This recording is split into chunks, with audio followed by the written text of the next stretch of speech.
Alright, well, I'm just down here at the barn just doing some tinkering. This is on the tension guide for the saw.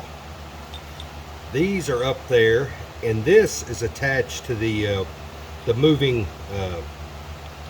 wheel. So this moves, this follows this channel and lets you move it back and forth to set your blade tension. We've been working on that saw quite a bit, and this thing sat out in the weather for a long time. So I'm just going to do in a different video. I'm just going to sit here and let y'all watch me work for a few minutes, just see what I do.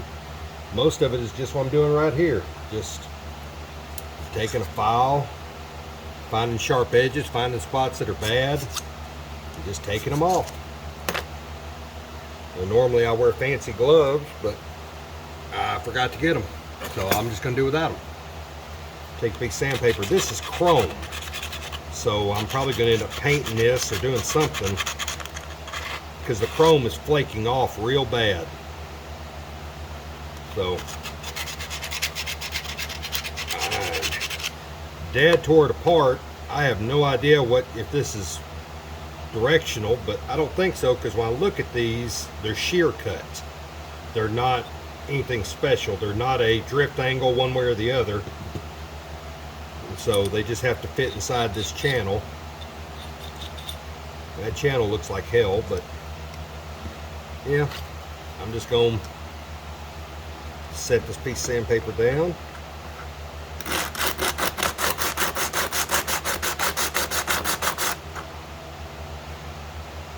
Just got to get all the crust off of it.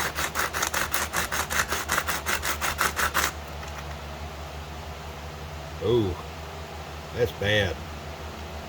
That's real bad.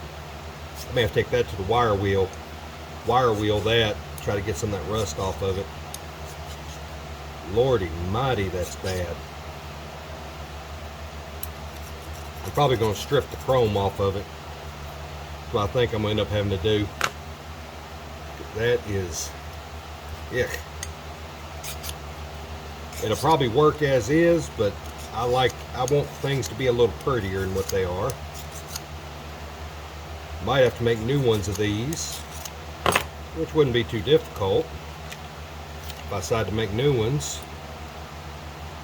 They're metric dimension, because that's not quite 1/4 inch. Nope, it's a metric dimension. Yeah, it doesn't quite line up with imperial dimensions. Yeah, it's anytime you're measuring, most things are a set imperial dimension. It's pretty easy to figure out what they are, because it'll be an even common number. But when it's a weird number, it's kind of a halfway between,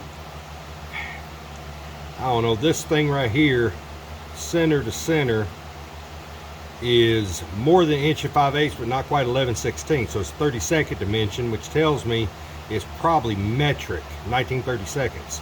1 inch and 19/32.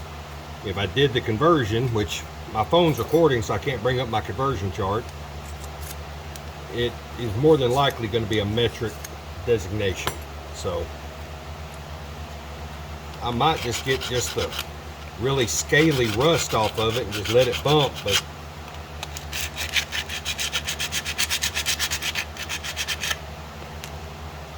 oh, it's cleaning up all right. I may put it in the mill and just lightly kiss it. I don't know. I can see where this side ran against this body. Do I see that on this side anywhere? Nope. I don't see it on this side. It may have only run against one side. Got my scale dirty. So, excuse me, I'm just going to do one at a time. And of course I get the hiccups. As soon as I start recording a video, I start getting the hiccups. That's just the way it goes. Dang pitted up chrome. I'd have to take a wire brush and really work this. And then it's going to rust like hell. I guess I'll end up painting it and it'll look good for 10 minutes. So, yeah. And those are going to require a lot of work. I'm going to have to figure out what I'm going to do with those, because I'm going to have to get the chrome off of them, I think, or make new ones. But this little deal right here I can do some piddling with. It's chrome on top, but not on the sides. Yuck. That looks really bad. That looks terrible. Inside. Oh yeah, this side's got a set screw that's part of the lock mechanism to hold it, to adjust the thing here. Let me just run that through there. Clean that bore out real quick.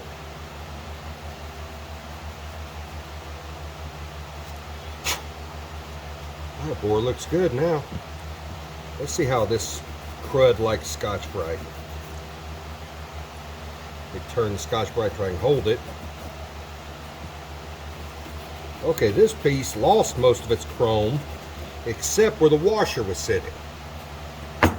Where the washer was, it didn't lose the chrome, but the rest of the chrome flaked off. So, alright. Well, that's a positive sign. Yep, I might have to get this sandpaper to crunch down a little more.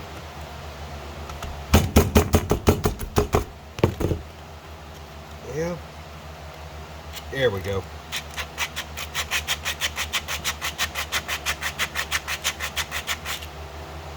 Oh yeah, much better.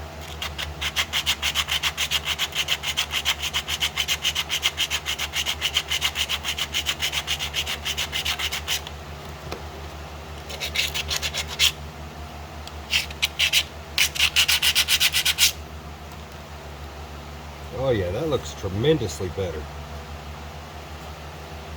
Now I'm going to stone it. Try to make it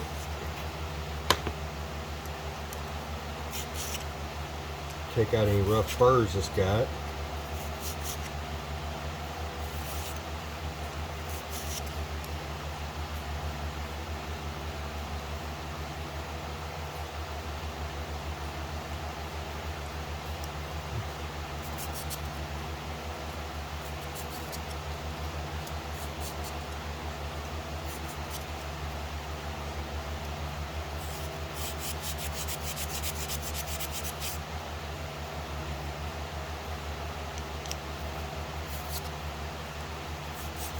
Just using a 320 grit polishing stone. I may take this to work and sandblast it. That might be a better way of doing this. I'm gonna think about that. I gotta get another set screw for that. I'm thinking about getting real creative when I clean this. This is put in with a roll pin. I could drive that roll pin out, but instead of driving that roll pin out, I'm thinking I'm going to take this snap ring off and chuck this in the lathe, polish this, flip it around, polish this, and then I'll have good polished surfaces to work off of. Let me see how well it takes to Scotch-Brite polishing like this. Oh, never mind. I don't need to do that. That worked beautiful. It's just a touch of corrosion, probably from the vinegar that Dad put it in to try to de-rust it. That vinegar doesn't do as good as like a Vapo-Rust, but it does take the rust off of it. It kills it. It gives you something you can work with, something you can clean up and paint. And it just neutralizes the rust, which is all I would care for. You know, we're putting an awful lot of work into something that, quite frankly, we could have bought for $279 at Harbor Freight and had a brand new saw with a warranty. This one ain't gonna have a warranty, but this one will be a saw restored by us. It's sat in a junk pile for umpteen years. For close to 20 years it's sat out in the junk pile, and Dad and I drug it out of the junk pile and we're rebuilding it. And I know there will come a day when I won't have Dad anymore, and I will look back and look at this stuff, look at everything in this building. And he set this up originally, and him and I have changed it to its current configuration. And all this joy I've had teaching my father how to do machine work that he's never done before. Which my dad is a fantastic machinist. He just was an automotive machinist. He didn't do industrial machine work. He could do just about anything to a car engine. He could. He's 86 years old now. He's not as spry and as sharp as he once was. But 20 years ago, I'd have put him up against anybody in the engine world. And because he was good. So, yeah, one day I'll be old and won't remember how to do things or whatever. And that day's coming. That looks beautiful. I'm probably going to let that go. Here's the washer that was under there. Go ahead and see if we can't clean that little darling up. And before we're done, I'm going to take y'all and show y'all some of the stuff we painted. And all the stuff we're working on. I got to go buy more paint. Because I asked Dad how many cans he think he was going to take. He said, oh, 2 will do it. No, it's probably going to be more like 4. But that's neither here nor there.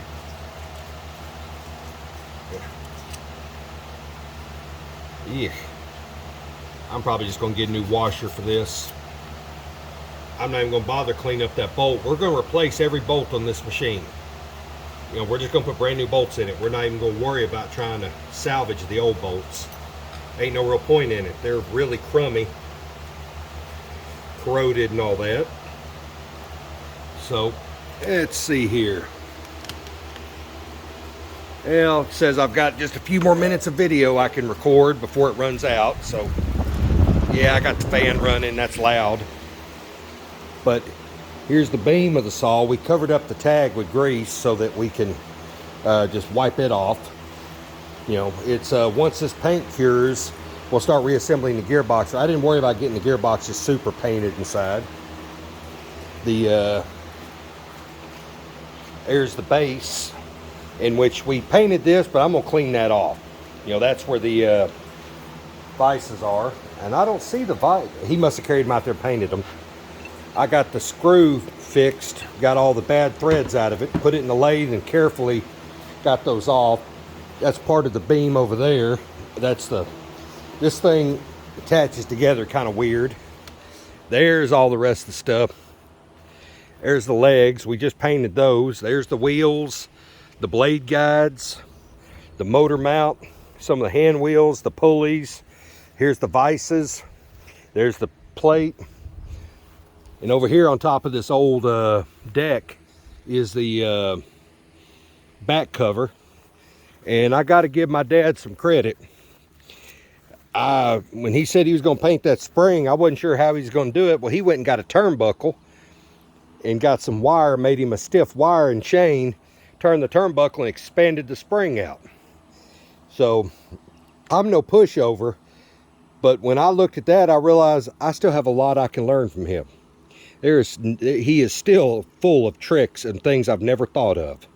So, but well, that's kind of where we're at on all this. And at some point, you know, when we get further along, I'm going to have to clean those surfaces because he painted them. I didn't mean for him to paint the surfaces where the pieces hooked together, but he did. You know, that's fine. I can clean them. So, yeah, this is yeah, we still have to paint the inside. That's as soon as that dries, we'll do it. But yeah, this red paint is taking a lot of blue to soak up. So, well, and yeah, we got the stop right there. So, well, I appreciate y'all for watching. And I guess the only other thing big thing we're going to do is we're going to pull this motor apart and paint it. So we're going to pull these covers off, make sure replace the bearings while we got it apart, and then we're going to brush it off, pull the tag off, repaint it, put the tag back on. So and I've already cleaned up a lot of the worm gear drive assembly stuff. I've already cleaned all that up. So, and I cleaned up the tension rod for the spring. Doesn't look great, but I did clean it up. So all right, well, thanks for watching.